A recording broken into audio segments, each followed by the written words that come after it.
Hello, and welcome to ET Deep Dive, where we go beyond the headlines to bring you stories that matter. Today's episode is based on Shantanu Nandan Sharma's report on how Nagaland, a state long scarred by insurgency, is quietly reinventing itself as one of India's most exciting specialty coffee destinations.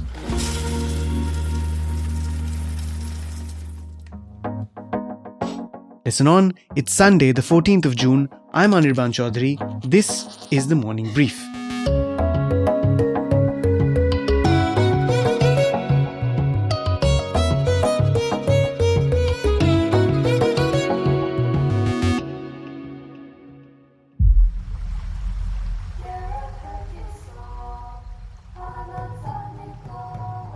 High up in the hilltop village of Lakhuti, in the Wokha district of Nagaland, lies the grave of Khodao Yanthan, one of the most enigmatic figures of the Naga insurgency. For nearly 4 decades, Yanthan lived in exile in London, largely hiding under the alias Charles Lamb. Yes, like the poet. During his years in Britain, he held a variety of jobs, working in chemist shops and restaurants, before embarking on a long career with the BBC, from where he eventually retired with a pension.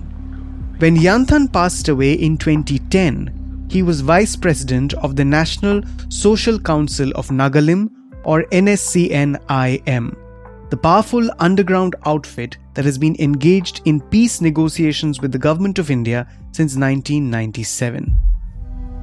Today at Lakhuti, villagers speak of Yanthan with respect, often invoking the local Lotha honorific Amotsu for him. Yet, they are equally quick to point out that insurgency belongs to the past.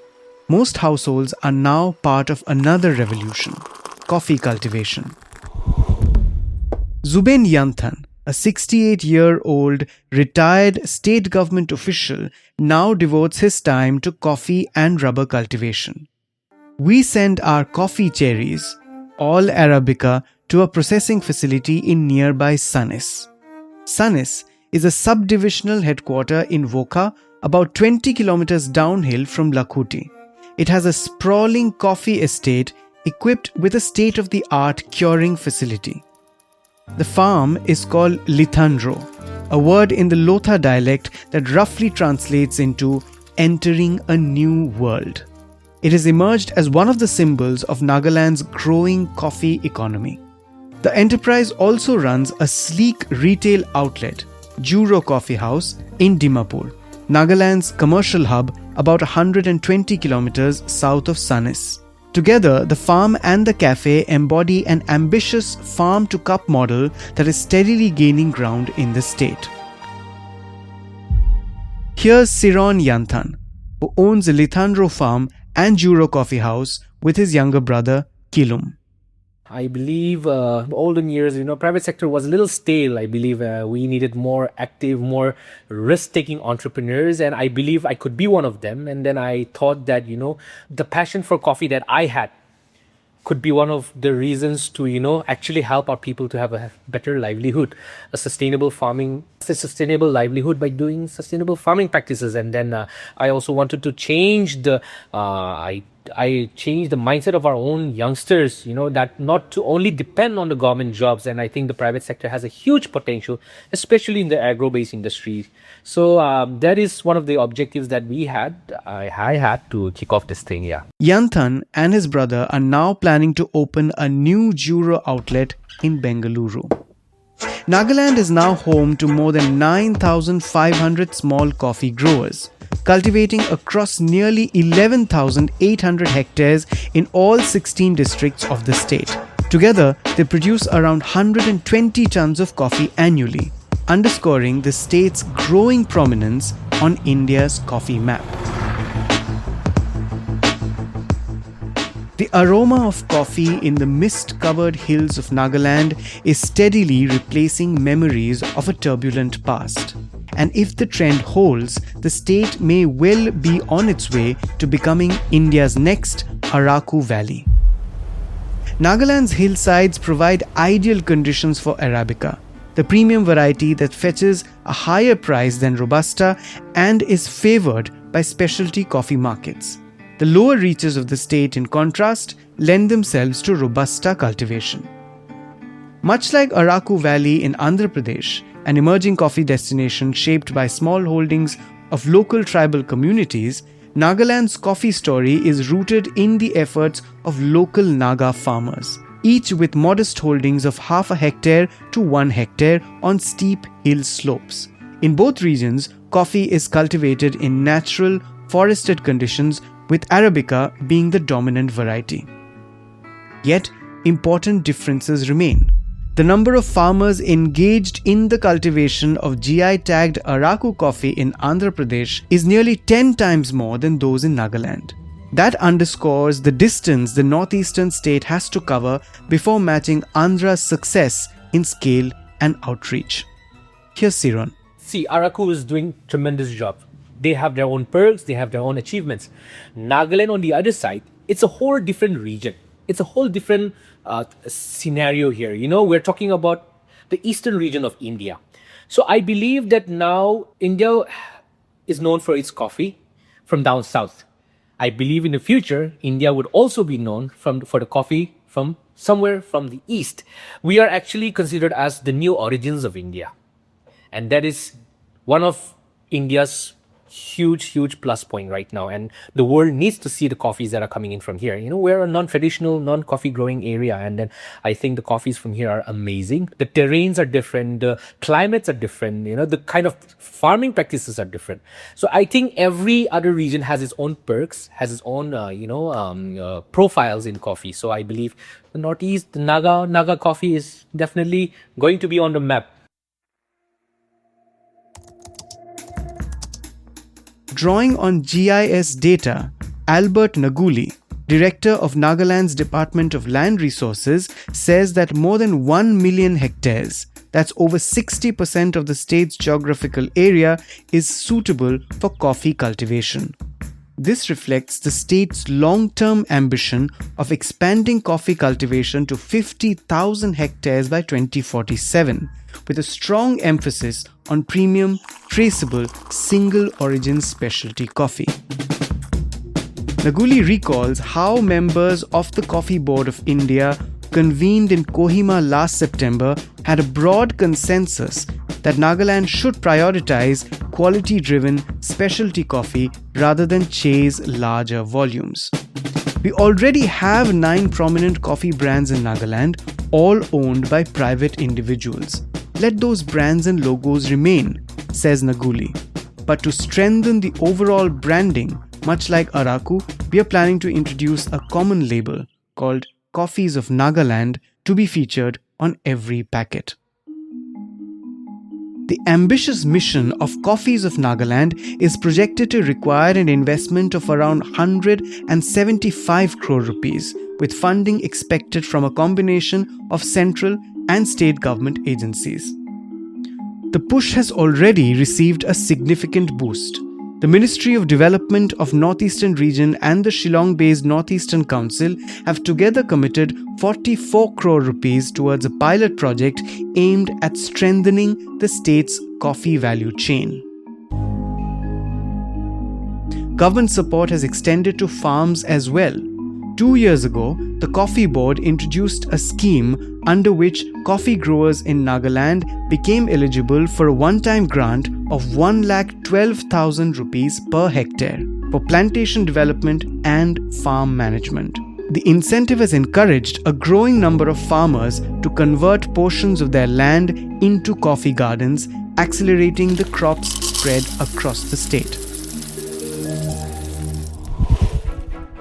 While government agencies have played an important enabling role, the key driving force behind Nagaland's coffee resurgence lies elsewhere. At the heart of this transformation is a new generation of young Naga entrepreneurs who have built brands, created markets, and infused the sector with fresh ambition and confidence. Over the past 7 to 8 years, they have launched a string of specialty coffee brands: Ete, Juro, Highlander, Yes Coffee, Nagaland Coffee, Naga Tribal Coffee, Naga Hills Coffee, and Coffee Lady. These are brands that are now expanding well beyond the Northeast. Coffees from Nagaland are served in cafes across India, introducing consumers to the distinct flavors of the state's highland arabica. Here's one entrepreneur carrying this story forward. My name is Vivito Yapto. I'm the founder and managing director of Nagaland Coffee Private Limited. My journey started way back when I was working in Pune as a customer relationship manager. I got a call from a coffee specialist from South Africa. When he surveyed the coffee in Nagaland, he said it could be one of the best in the world. And he told me whether you want to join in to export coffee. And that export really highlighted me because in my university back in Cardiff, my main course was international marketing. So that's how I started, not knowing how I would come in as a coffee entrepreneur.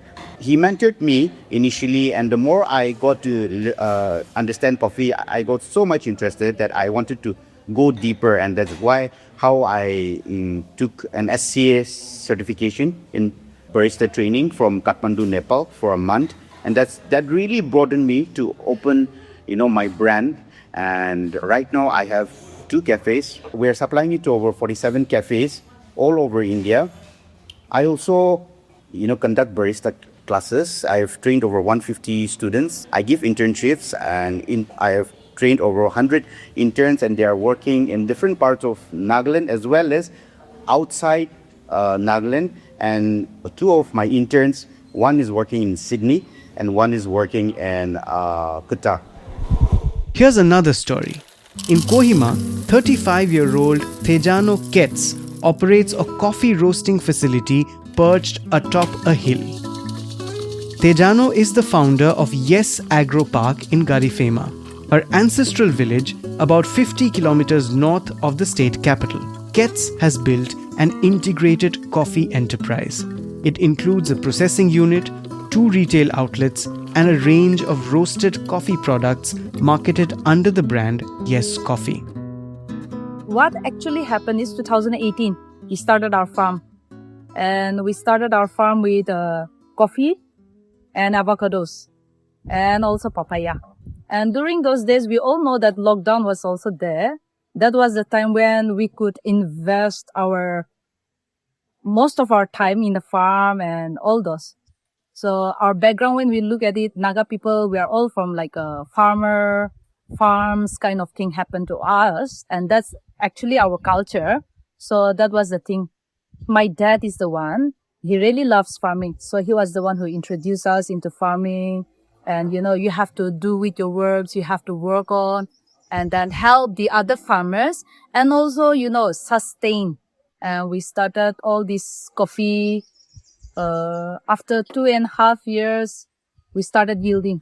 The journey of each bean begins in Garifema, where coffee cherries are washed, pulped, and dried at the company's processing station.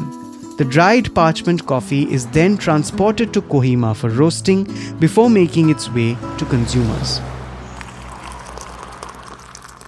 We just started our coffee, so we are still young, even in yielding. So yes, we should target for quantity, but as of now, our main objective is quality. Even it's just handful, we want it to be quality. Tejano is one of the state's 2 prominent female entrepreneurs in the coffee sector. The other is Atsi Jamir, founder of Coffee Lady, whose processing facility is located in Medzifema, a town situated between Dimapur and Kohima.